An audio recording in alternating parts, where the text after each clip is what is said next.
Is David Ackerman, student number 220-310-629, and this is my quiz one, question two online component submission. Let's get started. So, answering the question, the ductile to brittle transition, which is abbreviated as DBT, the definition, a temperature range over, which the material fails in the ductile matter at a higher temperature begins to fail suddenly with plastic deformation at lower temperatures. Essentially, what this is saying is that at lower temperature is going to fail more suddenly, and at higher temperature is going to give a little bit more give. We're going to dive in depth later on into this. So a classical test is the Charpy or Izod-Vinach impact energy versus temperature curve. The sharp drop absorbs energy, marking the tension uh, temperature. So temperature dBT. So how does this affect the transition strength?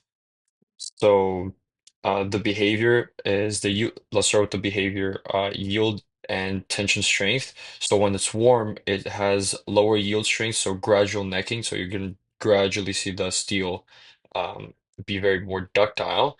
And when it's cold, it has a higher apparent strength, so no yielding. It's going to appear to be stronger. It's going to appear to be very rigid, but it's actually not going to have any give. So the fracture strain slash percentage elongation. So when the steel is or the material is warm, it's going to typically elongate 20 to 40%, which is very typical. But when it's very cold, it's going to elongate less than 5%, which is almost zero plastic strain. So it's going to be very hard. The fracture surface. So you're going to see when it's warm, you're going to see dimpled microvoid fluorescence, and when it's warm, on the surface is going to be very, very small. And when it's cold, you're going to see cleavage, facets, and river patterns. So it's going to snap very quickly. The energy absorbed is very high energy. So when things are warm, they have a lot of give. So it's going to absorb, for example, over 100 joules for structural steel. So it's gonna bend very hard. And when it's cold, it's very, very low. So it's gonna appear to be very strong, but just gonna snap very easily. So it's very low, typically lower than 20 joules. So warnings before failure, it has a significant deformation. So loud plastic hinge is gonna deform very hard and sudden catastrophic break. So you're not gonna know coming when it's very cold. For example, it's winter and your steel is there and you're putting it a lot of strain, it's just gonna crack all of a sudden. When does this occur? So the crystal structure, the BCC, at low temperatures, it only uh, a few slips plane, so no dislocation, so it can't move, so it has no plastic stress. Uh, Competing stress, so the strength uh, and stress and strain stress. The stress starts to slip, rises at a fast temperature. So as T drops, so as stress comes on, temperature drops, but the stress to pop at cleavage is uh, cracks hardly changes. So the cracks would win, and the obstacles would typically be carbon, nitrogen, and other uh, pin dislocates, so fine carbides to add barriers. The grain size would be the coincides to raise porous grains raise the temperature, so the Hall patch effect on cleavage, which typically means the big grains give a long crack strain, which is easier to break. Going back to the pinning obstacles. Atoms like carbon and nitrogen and tiny carbides block uh, dislocations, making a slip even harder. So, energy principles, um, the design temperature envelope. So, pick a steel whose temperature dBT sits well below the coldest temperature in the room. Uh,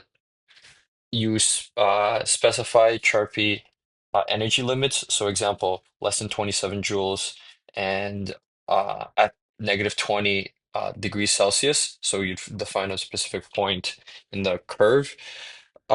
You control welding. So, heat treat or add nitrogen to the material so it doesn't brittle, and use uh, fine-grained low carbon sheets in the cars so the parts in the panels are usually even more ductile when the car can possibly crash in the winter.